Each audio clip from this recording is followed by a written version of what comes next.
Эфир абхазского телевидения продолжает русская служба новостей. Здравствуйте. Начнем выпуск сообщения пресс-службы президента Абхазии, в котором отмечается, что, исходя из сложившейся на сегодняшний день ситуации на основании решения Координационного штаба по защите населения от коронавирусной инфекции от 14 июля, Аслан Бжаня подписал распоряжение о продлении режима ограничений на государственной абхазо-российской границе до 21 июля текущего года. До 21 июля также продлевается круглосуточное дежурство медицинских бригад Минздрава и МЧС в пунктах пропуска через КПП ПСО.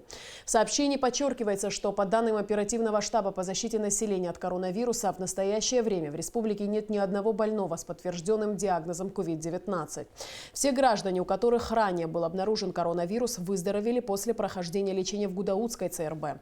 Руководство страны в соответствии с рекомендациями специалистов-эпидемиологов предпринимает все необходимые меры по защите населения от коронавирусной инфекции. Как неоднократно заявлял президент Аслан Бжаня, приоритетом является охрана жизни и здоровья граждан.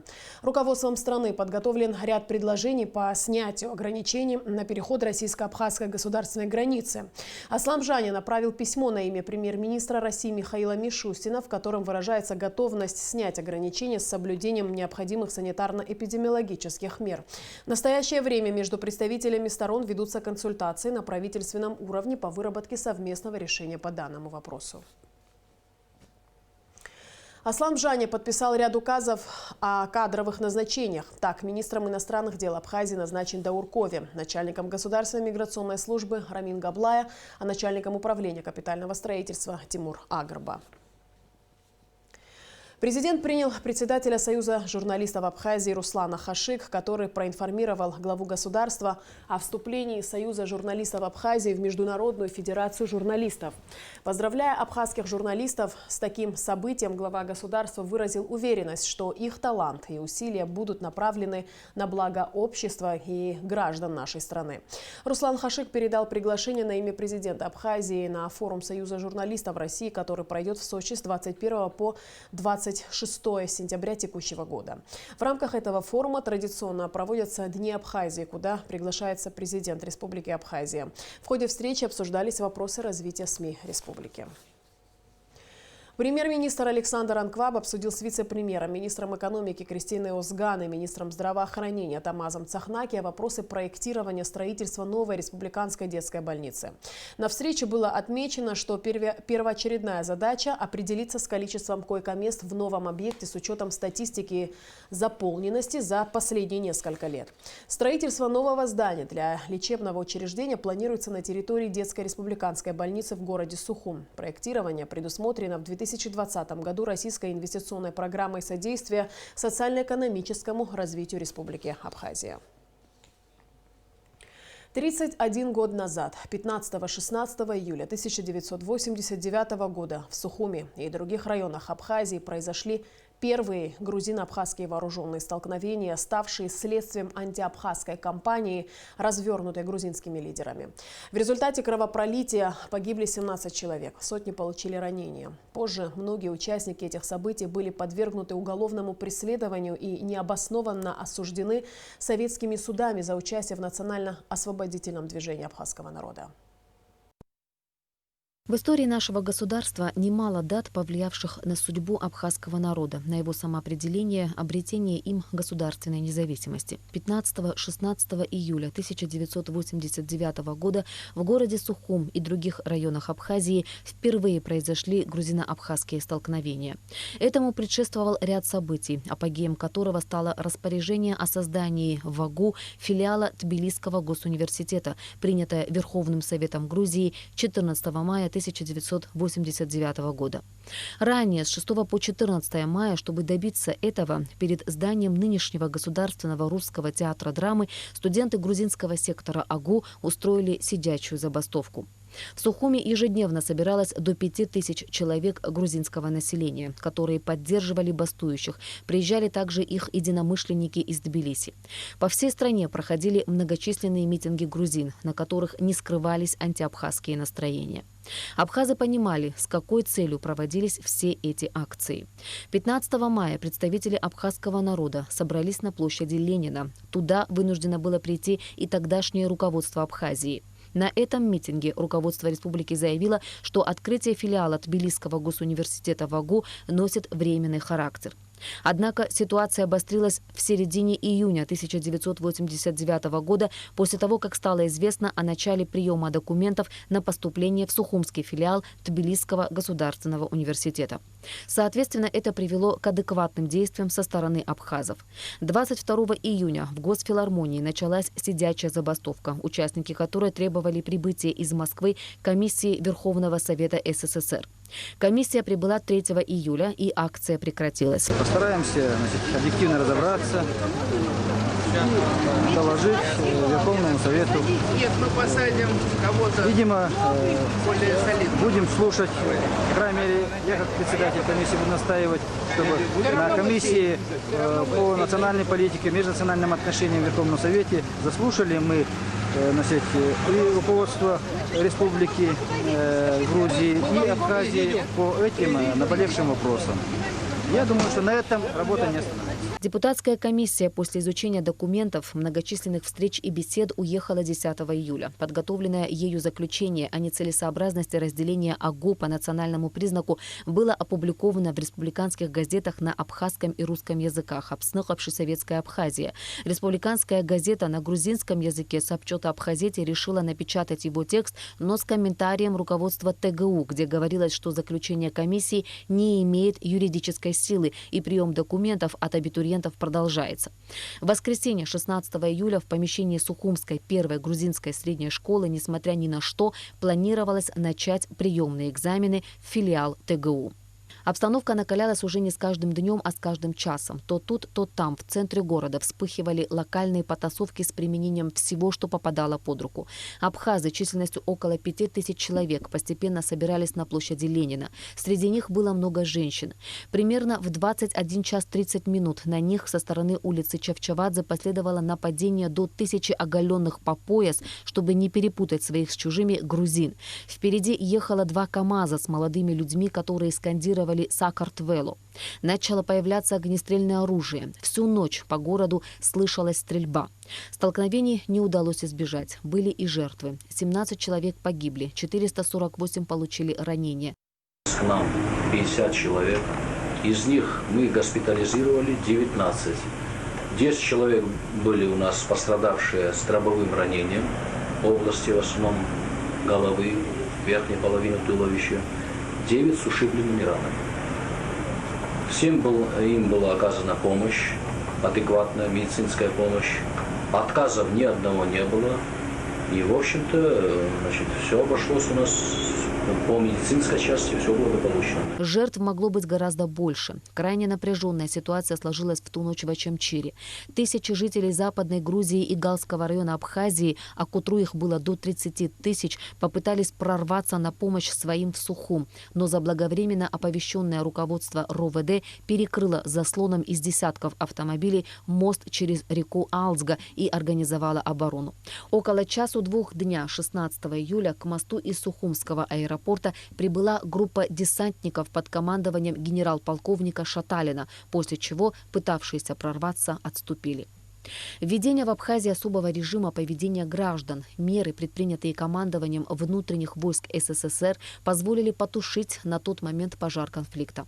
События 15-16 июля 1989 года дали импульс для консолидации народов Северного Кавказа и Абхазии. Активизировалась работа по объединению прогрессивных сил. 25-26 августа 1989 года в Сухуме состоялся первый съезд Ассамблеи горских народов Кавказа. Громче стал звучать голос Народного форума Абхазии Айтгалара. Ирина Аршба, Абхазское телевидение. В соответствии с планом подготовки вооруженных сил Республики Абхазия на летний период обучения с 14 по 16 июля Министерство обороны проводит командно-штабные мобилизационные учения. Продолжение темы в репортаже Алики Трапш. Плановые командно-штабные мобилизационные учения проходят с участием органов военного управления, воинских частей и формирований, военных комиссариатов. Главная цель учений – повышение уровня выучки, слаженность всех подразделений выполнения общих задач и, наконец, воспитание уличного состава высоких морально-боевых качеств. Обычные командно-штабные учения, но для нас оно чуть-чуть новое, потому что мы на отдельном батальоне проводили мобилизацию, чтобы на его примере все этот вариант рассмотреть. И, естественно, уже расширится, наверное, по всей республике случаи, если какие-то диверсионные группы появятся на нашей территории, отрабатываем и рассматриваем варианты отпора. В командно-штабных мобилизационных учениях задействованы все комиссариаты республики, а также военнослужащие 7-й российской военной базы в Абхазии. 15 июля проходил второй этап учений, который включал в себя отмобилизование одного из резервных формирований, предназначенных для выполнения задач территориальной обороны. В данном случае мы на этом этапе привлекаем командование данного резервного формирования, офицеров резервного формирования. Значит, определяемся полностью с вопросами отмобилизования, обеспечения и управления формирования данного резервного формирования. И на третьем этапе мы планируем проводить изучение боевых задач, выполняемых данными подразделениями непосредственно на местности. Командно-штабные мобилизационные учения проходят в Сухуме и Сухумском районе. Согласно плану, в столице развен штаб территориальной обороны. Его возглавляет глава администрации Беслан Эшба. Цель, которая стоит перед нами сегодня, перед Сухумским территориальным штабом городским, это взаимодействие органов государственного управления с теми целями и задачами, которые есть у самих учений. Как проводить взаимодействие, значит, какие объекты берутся под охрану, возможное появление условного противника и, значит, выстраивание системы обороны, территориальной обороны тех мест, на которые у нас обозначены и цели, где были поставлены. Поэтому на настоящий момент это взаимодействие происходит. Мы ведем контроль, координацию этих действий совместно с Министерством обороны и с теми представителями, кто входит в штаб центральной, территориальной обороны города Сухум. В ходе командно-штабных мобилизационных учений офицеры Министерства обороны и других структурных подразделений вооруженных сил, а также руководители местных органов управления получат практику выполнения мобилизационных мероприятий при приведении в высшую степень боевой готовности. По результатам учений будут подведены итоги. Алика Трапшина Алгухава, Абхазское телевидение. В Министерстве просвещения и языковой политики Абхазии с участием руководителей районных отделов образования состоялось расширенное совещание. Были подведены итоги завершившегося учебного года и обсужден ряд вопросов, связанных с деятельностью дошкольных и образовательных учреждений республики. Были озвучены такие темы, как нехватка мест в детских садах, дефицит молодых кадров в школах, низкие заработные платы педагогов, а также проблема изучения родного языка. Кроме того, на совещании отмечалось, что длительный карантин внес серьезные изменения в образовательный процесс. Вот уже более 10 дней, как ведутся работы на улице Гумская в Сухуме по замене водопроводных труб.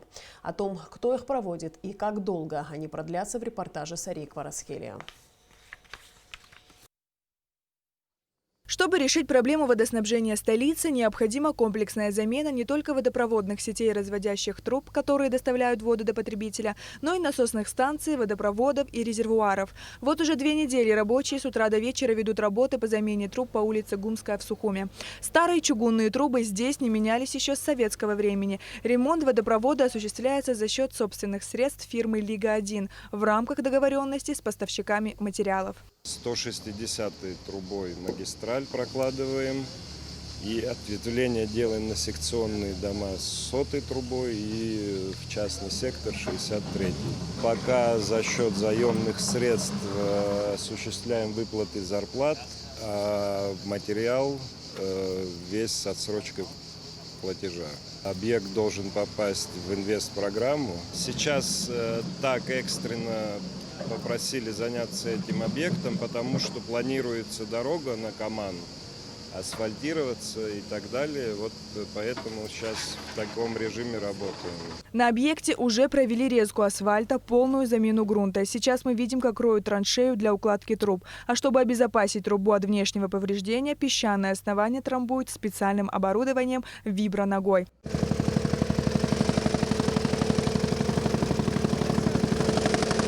В работах задействовано 6 единиц техники, 2 самосвала, 2 КАМАЗа, экскаватор и погрузчик.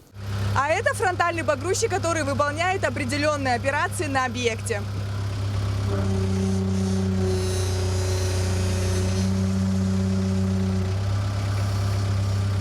Общая протяженность магистрали 1850 метров. На сегодняшний день 700 метров труб уже проложено. По словам прораба Тимура Кация, в работе специалисты сталкиваются с некоторыми сложностями. Есть подземные коммуникации, то есть это высоковольтные кабеля, это телефонная связь, потом отводы, вода, та же самая, вот, которую мы меняем. Вот. И бывает, что мы нарываемся на какие-то коммуникации, потом их приходится просто обходить вручную. То есть это уже делает не техника, а люди вручную. Нужно отметить, что специалисты установили на улице Гумская порядка 10 коверных колодцев с так называемыми задвижками, чтобы в случае непредвиденных обстоятельств можно было перекрыть воду. Здесь идет магистраль, то есть сама труба. Идет отвод, тройник, и здесь мы монтируем саму задвижку. Она находится на данный момент выше уровня земли, потому что после нас будут укладывать асфальт, и чтобы попасть в отметку, мы делаем на 5 сантиметров выше существующей отметки, чтобы асфальт сел за подлицо с нашим колодцем. Специалисты обещают, что все работы по замене чугунных труб по улице Гумская завершатся в течение месяца. Похоже, многолетняя проблема местных жителей нашла свое решение. И недалек тот день, когда в каждом доме бесперебойно будет подаваться чистая питьевая вода. Сария Кварацхеля, Тамас Чиковани, Степан Мартиросян, Абхазское телевидение. 15 июля свое 65-летие отмечает кандидат исторических наук, директор Абхазского государственного музея Аркадий Джопуа. В разные годы археолог работал преподавателем абхазского языка и литературы в средней школе села Чло. Затем он научный работник Абхазского института языка, литературы и истории имени Гуля, сейчас Абхазский институт гуманитарных исследований. Здесь ученый трудится и сегодня, дойдя до 3-й ступени научной иерархии старшего научного сотрудника отдела археологии. Научно-исследовательскую работу Джопа благополучно совмещает с преподавательской в Абхазском государственном университете. Аркадий Джопуа – аспирант Института археологии Российской академии наук. Он автор около 150 научных работ и более 100 статей в периодической печати. Конечно, очень выдающийся, можно сказать, человек, сделавший очень много на археологической ниве, раскопавший много могильников. Можно перечислить, это и башкопсарские, и он работал в Тамышском и Чловском, на Чловском участках. Конечно, можно много говорить об этом человеке. Это очень талантливый, очень к нему коллеги очень с большим, огромным уважением относятся.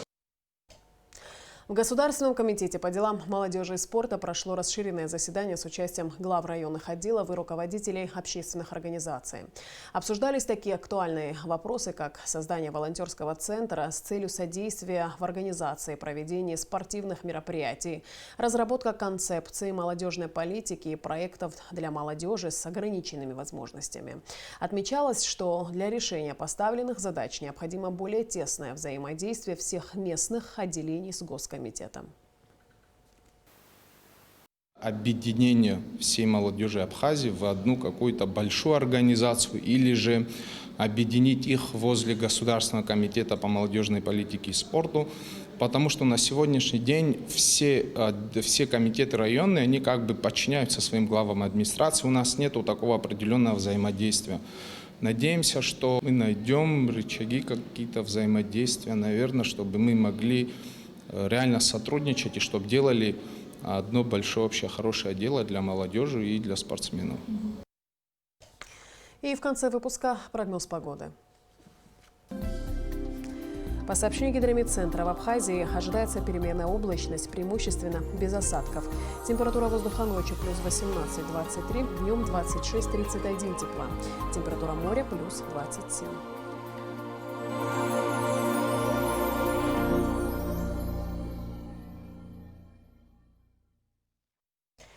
На этом наш выпуск завершен. Всего доброго и до встречи в эфире.